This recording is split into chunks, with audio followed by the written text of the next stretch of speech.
Free fantasy football cheat sheet review 2019. What happens if I type that into Google? Well, let's do a review of these things. I wrote an article about this on Fantasy Football Draft. This is Dr. Robecoach, by the way, but I think you knew that. So if I search for that, ESPN comes up first, and this will be the movie version of the article that I wrote. So you come into ESPN and you see along the side a bunch of articles and then a news feed. And then if you scroll down a little bit, you get to their free cheat sheet. So you get a couple PPRs and a couple non-PPR cheat sheets. Custom dollar generator, that's for auction drafts. And then a dynasty cheat sheet. That's about it. So let's take a look at the top of the list and click download. And there it is. There's your free cheat sheet. What do you get? Well, the first thing that you want in a cheat sheet, obviously, is that it's a sheet. It's printable, and that ESPN gets high marks for. So this is a nice, densely packed cheat sheet. One page, great. The key thing is printable, though. So if it goes past 2 pages, that's fine, just so long as you can print it and take it with you.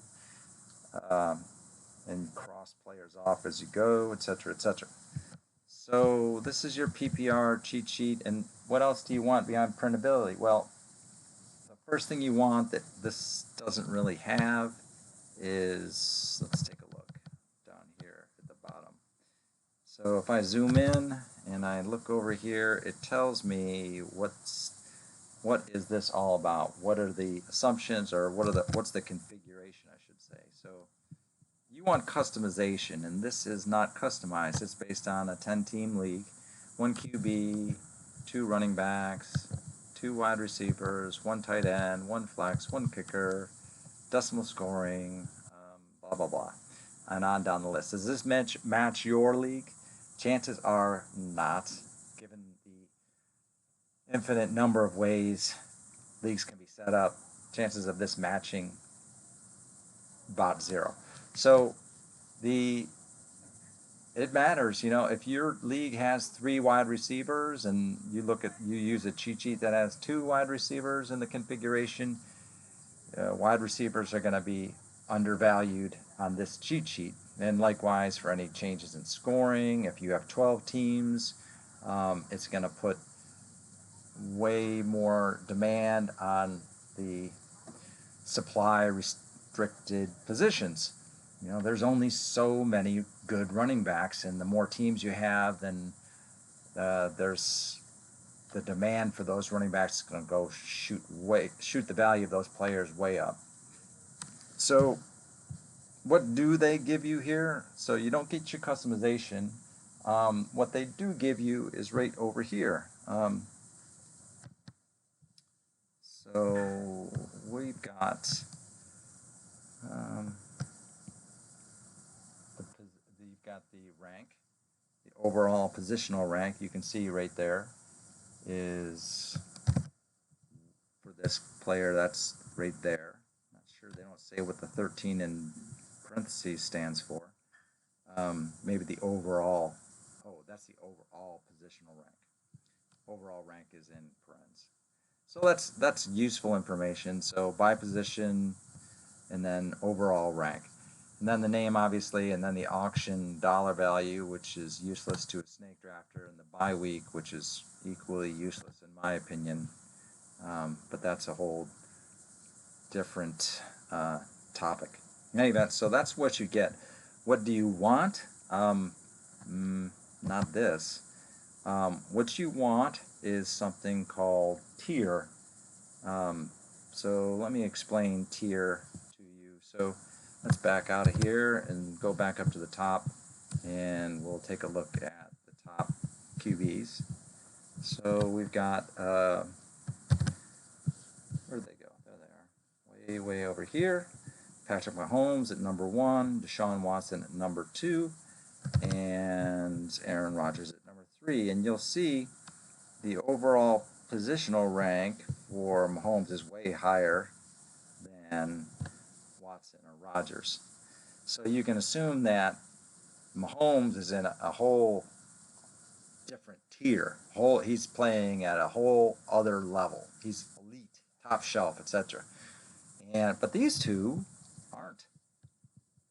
In fact, these four, their overall ranking is about the same. Are they in the same tier? Well, you don't know because they're only giving you a ranking here. They're not even giving you their point projection. So, given those assumptions that were at the bottom, couldn't they include a point projection? No, they haven't included it. And even if they had included it, that would have to then be converted into a tier, which is, in mathematics speaking, that's clustering. They would be put in the same cluster. So basically, you could say that Andrew Luck and Sean Watson are the same player. They're in the same cluster, same player. That's what that means. And that means you can wait a lot longer to get a player because, if one's just as good as the other, why waste an early pick on it? But you're not getting that tier, cluster, group information here, so you really can't do anything about it. The other thing I'm not getting is hot or cold. I'm not, so let's see. So I'm not getting tier. T-I-E-R. Or cluster. What am I also not getting? I am not getting something called VBD, which is the projection. Anything having to do with points I'm not going to get. Value-based drafting works on projections. It'll be a customized projection based upon the number of teams in your league and the scoring. So I'm not getting any value-based drafting projections or clusters or any kind of customization at all. I would want customized sleepers and bust. I would want, I would want to see where the points are going to come from and where my values are. So no customization here whatsoever. And some other things I'm also not getting are any sort of depth chart assumptions. So if I scroll down here, everybody knows this year we've got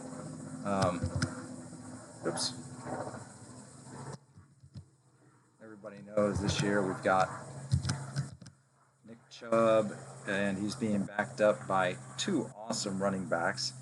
And is Nick Chubb gonna keep his job right there? There he is. So I want to know depth chart assumptions. Where are they? Is Nick Chubb going to keep that job or not?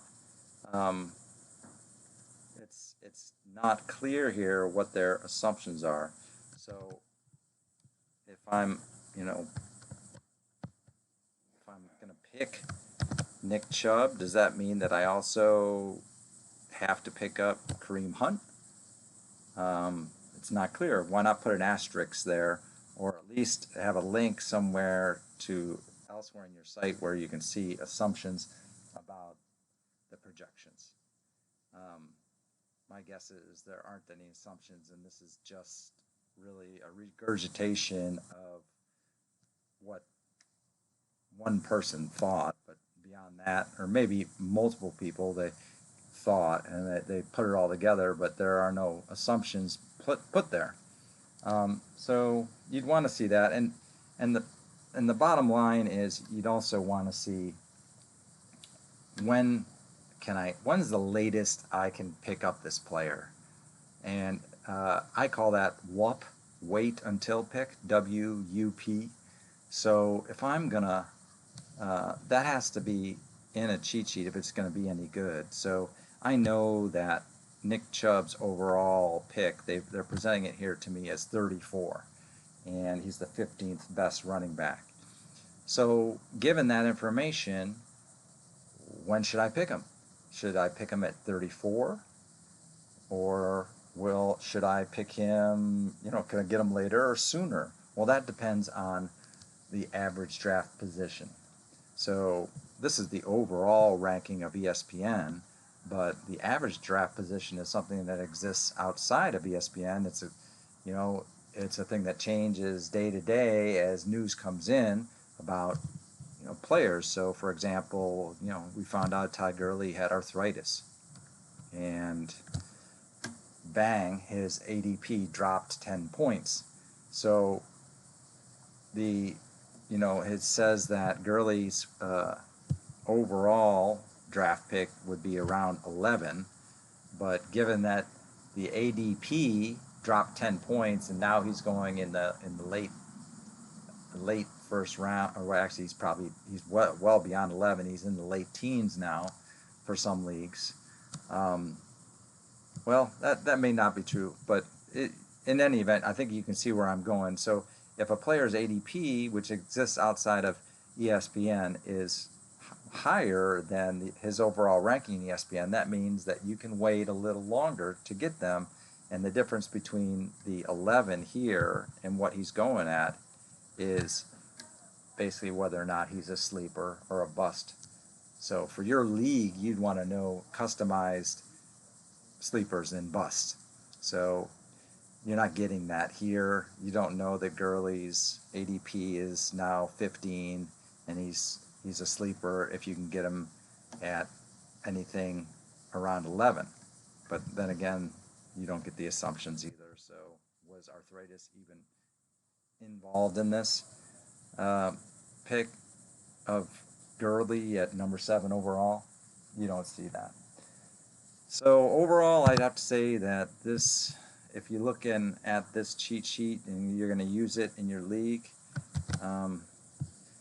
you do get nice printability, but you don't get the other key things that you want. You don't get any customization. You don't get any average draft position. You don't get WUP. You don't get any of the assumptions that went into the making of this ranking. You don't know whether or not, one other thing I didn't discuss is whether or not they're going to come out and be hot or cold. You want to know what's going to happen in the first 4 games, so you can't see that here. You don't know if Patrick Mahomes is going to come out and fall on his face because that's the hardest part of his schedule. That's not incorporated in the cheat sheet. So overall, this is really as basic as it gets. It's printable. It gives you a ranking, but it's not anything else. So I would even call it average. I would say below average, and I would give it a D. I know what ESPN's doing, and they're trying to make something simple that appeals to everybody. Well, that 80% of the people who don't want anything fancy, they just want a straight list. So if that's you, there you have it. Thanks. This has been Dr. RoboCoach. Please like this video, and I'll put a link in the description to the article that this was based on. Thanks for listening.